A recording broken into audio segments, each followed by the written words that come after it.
IFM News. IFM News. IFM News. Lokal.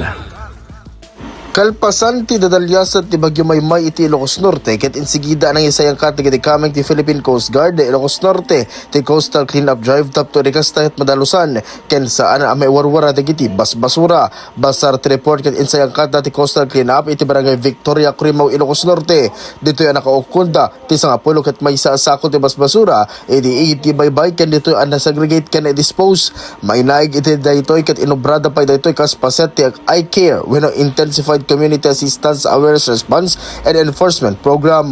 Maipanamnama ano kas nga da iti dumalyan sa Bagyo kaya dito ang mga isayang kata iti kasto ang klase a panagdaldalus.